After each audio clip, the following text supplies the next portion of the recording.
All right. So, Tata Motors has upped the momentum at the Auto Expo 2023 and really has been the showstopper for the Auto Expo. Otherwise, the momentum has been a bit of the visitor. I'm joined by Mr. Shailesh Chandra. Thank you, sir, for joining at India Today Group. So, tell us the product lineup, sir. Really a great return for investors, for customers as well. What is the thinking behind launching the Sierra EV, the Curve, and of course the Avenir? So, give us a feedback on that, sir. See, this year we are showcasing 12 products, and this is on the theme of moving India forward through safer, smarter, and greener vehicles. We have also announced our aim of attaining uh, net carbon zero by 2040. So that's broadly the theme around which you are seeing the products here. In ICE as well as EVs. In ICE side, we are disrupting the market in the CNG space by first time bringing in the industry the twin cylinder concept, which takes away the compromise that CNG customers were facing on the boot. There was used to be no boot space. Now this completely releases the boot space. So you have this kind of product. We are expanding the engine portfolio as we are expanding the portfolio on the ICE. So that is also on display. On EVs, we have displayed three cars. One is the the Avinya, which is the Generation 3 product. It's the first pure EV product that we are going to have in the sense that it will only be EV, not an ICE. We are also showcasing Harrier EV today, which is slated to be launched in 2024. And that's a very popular vehicle in any case in ICE, and people are just loving the concept of EV with a slightly different look also, so it is being appreciated. Sierra has been a iconic brand, and it was, I would say, in early 90s it was ahead of its time. Possibly the time is now, where people, some customers will have nostalgia to that name, but the young buyers will go by the merit of the product. It's very clutter breaking product, very strong SUV stance. It is a product which will be in its segment providing great sense of spaciousness, real as well as perceived, because Sierra, the biggest strength is the glass, more glass inside the cabin, and therefore the overall visibility looks good. So Sierra is being brought because of the iconic equity that it has. At the same time, it is at the right time because 4.3, 4.4 meter cars are the rage of what we see today. So it fits well. So these are the showcases that you see today. It is on our commitment that in the next 5 years we are bringing 10 EVs and want to attain about 25% penetration in the next 5 years is the ambition.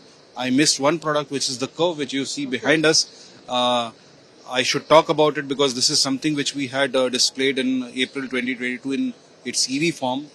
This is the ICE form of the same, and this also we want to launch in 2024. So all the products that you are seeing are not concepts. These are real cars going to come in the next 2 to 3 years. Right. Mr. Chandra, also I would like to ask on the growth momentum. This calendar year 2022 was excellent for Tata Motors. How do you expect the growth momentum to continue with these products? How much do you think would really add to the value addition and the capacity, of course? In the last 2 years, have been actually most difficult phase for the industry with COVID, supply disruptions, semiconductor crisis. And still, we have, as a company, we have grown from just 1,35,000 in FY22. Last calendar year, actually, we have done 5,27,000. It's a very steep growth. And that is coming on the back of a very strong consumer connect with the Tata brand. On the back of the best-in-class safety, modern technology being used in the car, and of course, a great rub-off coming from we leading the charge in the EV space. So I think this momentum is going to continue for us, and to just strengthen that more, we are coming with all the new nameplates that you're seeing. So there will be greater activity and models that you're going to see in the EV space as we are building our portfolio in different price points. You have seen Tiago coming at a very disruptive price point. And then on the other hand, you have Harrier, Sierra, Avinya. So we are trying to, cover the entire spectrum of products so that every customer has a choice of an EV depending on their affordability, or if they love a SUV body style or a sedan or a hatch also. So whichever. So that's the whole intention. I think our growth should be again industry beating is what I feel. With all the actions and the pull for the brand that we have, As far as industry is concerned, of course, this was the 2022 and this financial year will be like 25% growth, but it will end in a very high base, and therefore the growth rates would moderate to maybe single digit also. But still, it will be a very big market, nearly 4 million market. Of course, So, you are actually penetrating the market and adding more value to the market as well. Sir, I want to talk to you about a trend that's very interesting now. Do you think that you have various products, including the hatchback as well, the sedan as well, and of course the SUV that you're a leader in? I would like to talk about the trend that, is there a trend of people shifting from hatchbacks to SUVs? How is Tata Motors looking at this trend, sir? in today's showcase also you will see it is all SUV heavy. Today our sales, two-thirds of our sales comes from SUVs right now. And this is only going to strengthen that. There's a greater movement towards SUVs we have seen as far as industry is concerned. Just 2 years, 3 years back, it used to be just 30%. And 5 years back, it used to be, say, 19%. Today, it is like 42, 43%. So clearly, there is an inclination towards SUV, and people are, if at the same price point, there is an SUV and another body style like hatch or a sedan, people are more gravitating towards SUVs. And that's the reason why we see the future is going to be more a gravitation towards SUV because of its practical benefits, ground clearance, given the road conditions that we have in the country, a command seating position, better visibility. I think these are the features which are being appreciated by the customers. So I feel SUV is going to grow, and acknowledging that fact, you see the portfolio more moving towards whether you talk about Curve, Sierra, Harrier, all these products are on SUV. So it is good for The the last two set of questions.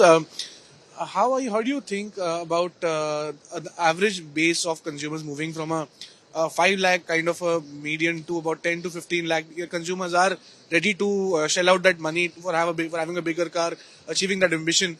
So give us a interesting insight about that, sir. Do you think it's correct what I've observed, sir?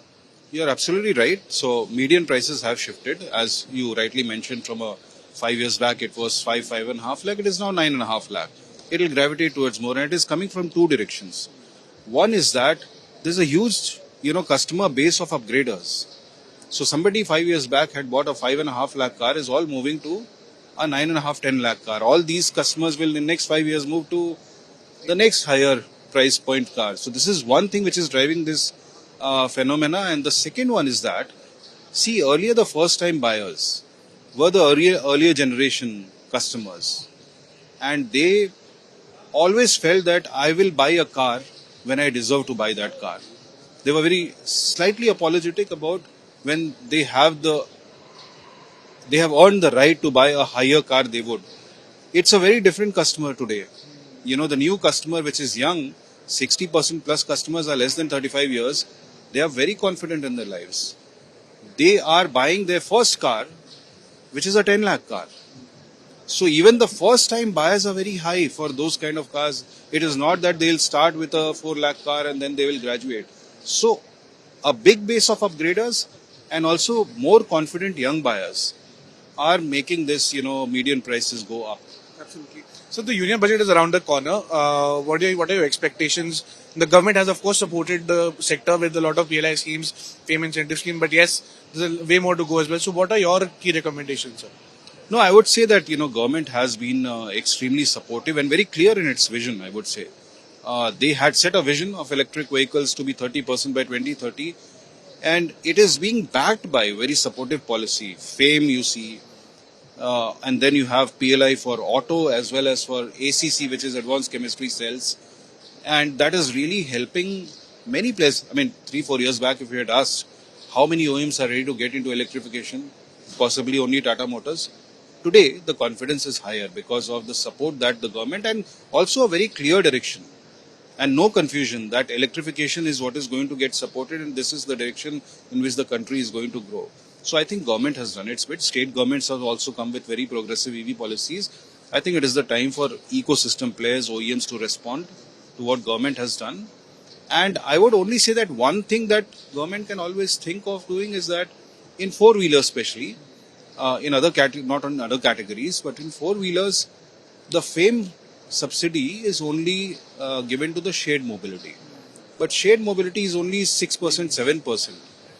And if you have to really electrify four-wheelers, it is important that personal segment moves towards that. Even without FAME, it is growing fast.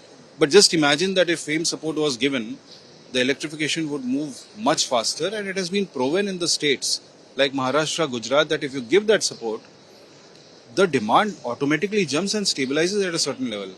Maybe I'll just give an example.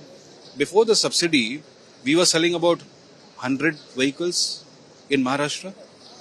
When the subsidy came, it went up to 900. When the subsidy was taken away, it stabilized at 500-600 level. So temporary subsidy for a certain quantity can be really helpful in driving mass adoption of electric vehicle. Because once people start seeing on the road, they have seen a neighbor buying an electric car, they cross the fence because they were not earlier confident, but they get that confidence. So this can be the only area where I would say, but I think government has done tremendous work in the last few years to drive electric mobility. So what's next, sir? Products are here. What would be the next trigger point for the shareholders, investors, and of course the consumers? The biggest message that we are giving here, that while one, that we are committed to net carbon zero, and we have announced that we aim to do that by 2040. Therefore, I'll be accelerating the electrification, and that should support the entire industry to move towards it. And I think last 3-4 years of effort has also shown that as the ecosystem comes to a certain level, every stakeholder starts becoming confident and they start investing. So I think we have done that work, and we'll drive the electrification very fast. You're seeing the series of portfolio of products that we are bringing, but it is also a reality that the shift will be slightly longer, given that by 2030 also 70% of the market will be still ICE. And maybe say in the next 10 years everything would become electric. Therefore, ICE, we are not going to let the ICE aggression also go. So therefore you are seeing expansion in CNG. They are coexisting, but we are only bringing and promoting those technologies in ICE which are more emission friendly. CNG we are going hybrids, sir. we are seeing hybrids, and CNG of course is active, but hybrid is something that you have been not really been active on. Is that true, sir? We don't need it because hybrid is one, to the customer it is giving the benefit of fuel efficiency, so a low running cost and a better performance. I think electric does much better than that. Number one, it is only that electric has a certain barrier left, residual barrier of charging infra, and slightly higher range vehicle. It is only a matter of 2 to 3 years where charging infra will be high, and then you'll ask the question, why you are buying any other car and not electric? It is peppier, it is absolutely low on running cost, maintenance cost, it gives you 8-year warranty. Why you would need something else? So I'm saying that if future is clearly defined as electric, why I should be investing in intermediate technologies? Rather, I'll pursue the ICE engine with CNGs and more fuel efficient technologies like TGDI engines we have introduced, which is fuel efficient as well as low on emission. CNG is low on emission, and today it is a compromised vehicle. We have taken away that compromise. So I think our focus will be on getting, while growing ICE, but with more emission friendly. Well, I must appreciate you, Mr. Chandra, and your team, because that design with the twin cylinder and of course the boot space remains is one of the most key important areas for the CNG. Because congratulations, sir, and all the best. Thank you, sir. If you like the video, do like, comment, share and subscribe.